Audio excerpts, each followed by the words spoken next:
തൃശൂർ എരുമപ്പെട്ടി സർക്കാർ LP സ്കൂളിൽ ഭക്ഷ്യവിഷബാധ. 50-ലധികം കുട്ടികൾ ചികിത്സയിൽ. വ്യാഴാഴ്ച കഴിച്ച ഭക്ഷണത്തിൽ നിന്നാണ് കുട്ടികൾക്ക് അസ്വസ്ഥത അനുഭവപ്പെട്ടത്. ലിഷോ വിവരങ്ങളുമായിട്ട്. ലിഷോ, അന്ന് വൈകിട്ട് തന്നെ കുട്ടികൾക്ക് എന്തെങ്കിലും ആരോഗ്യ പ്രശ്നങ്ങൾ ഉണ്ടായിരുന്നോ? അവരുടെ ആരോഗ്യ പ്രശ്നങ്ങൾ ഗുരുതരമാണോ? ഏതൊക്കെ ആശുപത്രികളിൽ പ്രവേശിപ്പിച്ചിരിക്കുന്നു? തൃശൂർ കുന്നംകുളം മേഖലയിലെ വിവിധ ആശുപത്രികളിലായാണ് കുട്ടികളെ പ്രവേശിപ്പിച്ചത്. വ്യാഴാഴ്ചയാണ് സ്കൂൾ അവസാനമായി ദിവസമായിരുന്നത്. അന്ന് ഈ കുട്ടികൾക്ക് പാലും അതുപോലെ തന്നെ മറ്റു ഭക്ഷണങ്ങളും ഒക്കെ തന്നെ നൽകിയിരുന്നു.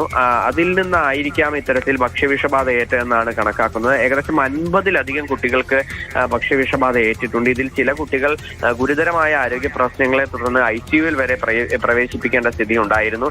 എവിടെ നിന്നാണ് ഈ സ്കൂളിൽ എങ്ങനെയാണ് ഭക്ഷ്യവിഷബാധ ഉണ്ടായതെന്നുള്ള കാര്യത്തിൽ ഒരു വ്യക്തത വന്നിട്ടില്ല. ഇക്കാര്യത്തിൽ ഭക്ഷ്യസുരക്ഷാ വകുപ്പും അതുപോലെ തന്നെ സ്കൂൾ അധികൃതരും എല്ലാം തന്നെ പരിശോധന നടത്തുകയാണ്. സർക്കാർ LP സ്കൂളിലാണ് ഈ സംഭവം ഉണ്ടായിരിക്കുന്നത്.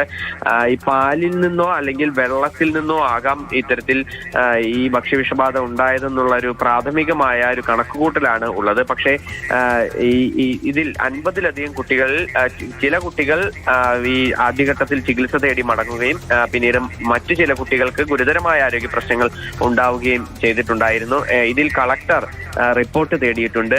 ഈ സ്കൂളുമായി ബന്ധപ്പെട്ട് എന്തെങ്കിലും ഈ ഭക്ഷ്യവിഷബാധ ഉണ്ടാകാവുന്ന സാഹചര്യമാണോ ഉള്ളതെന്ന് ഭക്ഷ്യസുരക്ഷാ വകുപ്പും പരിശോധിക്കും. അതിനുശേഷം മാത്രമായിരിക്കും ഇനി സ്കൂൾ തുറക്കുക എന്നാണ് അധികൃതർ അറിയിച്ചിരിക്കുന്നത്.